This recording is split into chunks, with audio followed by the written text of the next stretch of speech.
عارف ان انت ممكن تبقى نيتك ان انت تساعد واحد متضايق او مكتئب، بس في الحقيقة انت بتزود مشكلته اكتر وبتكئبه اكتر. في شوية جمل اوعى تقولها لحد مكتئب، لان دي بتزود الحمل عليه. تعالوا اقول لكم شوية جمل منها، ودي بتحسس اللي قدامنا بايه واحنا مش واخدين بالنا. اول جملة، لما نحاول نشجعهم فنقول لهم شد حيلك، انت قوي، ما تستسلمش بسرعة كده. ده بيحسسهم بالفشل، بيحسسهم بالعجز، ان هو المفروض يبقى احسن بس هو مش عارف يبقى احسن. تاني جملة، لما تحب تهون عليه فتقول له يا عم احمد ربنا، ده في ناس ظروفها اصعب من كده بكتير. دي بتحسسه ان مشاعره ملهاش قيمة، هو اصلا ماله ومال ظروف غيره، كل واحد وعلى قدر تحمله. فما تقولوش كده علشان بيحس ان انت مش حاسس بيه ولا فاهم مشاعره. تالت جملة، لما تقول له قوم فرفش كده والهي نفسك علشان تنسى اللي انت فيه. ده بالظبط كأنك بتقول له الموقف اللي انت فيه بسيط وما يستاهلش، يتحل بأكلة حلوة وفرجة على فيلم وتعشت على كده. رابع غلطة، ان انت تتجاهل تماما مشاعره او اكتئابه وتتعامل كأن ما فيش حاجة، قال يعني هو كده مش هياخد باله وهينسى وهيتلهي. بس الحقيقة ان انت كده مش بتحسسه ان بس مشاعره ملهاش قيمة، ده انت بتحسسه ان هو كله على بعضه ملوش قيمة. الجملة الخامسة، انت محتاج ايمان قوي، انت مشكلتك ان انت بعيد عن ربنا. الجملة دي بتخليه مش بس مكتئب، ده مكتئب وحاسس بالذنب، مع ان في الحقيقة وده شرحناه في فيديو قبل كده، الاكتئاب ملوش اي علاقة بقلة الايمان، ده اضطراب نفسي وممكن يكون عضوي مستقل بذاته، ملوش دعوة انا بصلي ولا ما بصليش، بقرأ قرآن ولا ما بقرأش، قريبة من ربنا ولا لأ.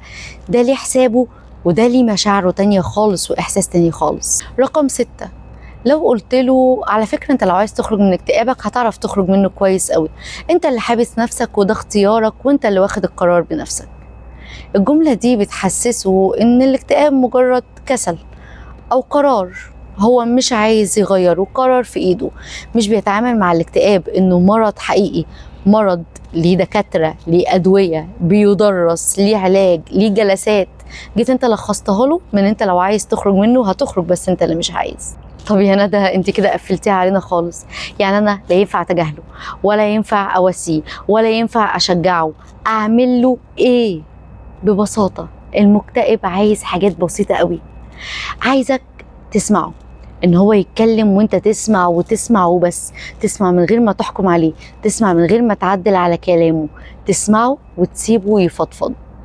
الحاجة التانية، محتاج ان انت تقوله انا جنبك، انا حاسس بيك، انا معاك، اللي انت عايز تعمله انا في ظهرك وسند ليك، انا مش هسيبك. الحاجة التالتة، اسأله تحب اساعدك ازاي، سيبه هو اللي ياخد القرار، سيبه هو اللي يقولك ايه الطريقة اللي مناسبة ليه علشان تقدر ان انت تساعده بيها من غير ما تكون بتضغط عليه.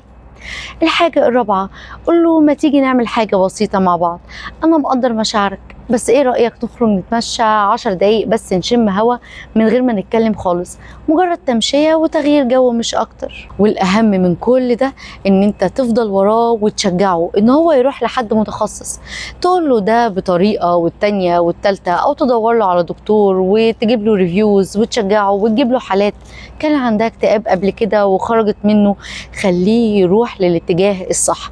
هي دي بجد طريقة المساعدة اللي هو محتاجها، لأن أغلب المكتئبين ما بيبقوش حابين يروحوا لدكاترة، يا إما لأن هم مش عارفين إن هم مكتئبين، أو حاسين إن ده شوية زعل عادي هيروح لحاله، أو أنا تأقلمت على كده ومرتاح كده، أو لأن الاكتئاب مسيطر عليه بما فيه الكفاية، هو عارف إنه مكتئب وعارف إن حياته صعبة وعارف إن حياته واقفة وإن الاكتئاب عنده اضطراب بجد مش مجرد شوية زعل، بس خلاص هو عايز يقعد على كده لأن الاكتئاب سيطر عليه، الاكتئاب بقى هو المتحكم فيه، مش هو كبني آدم عارف يسيطر.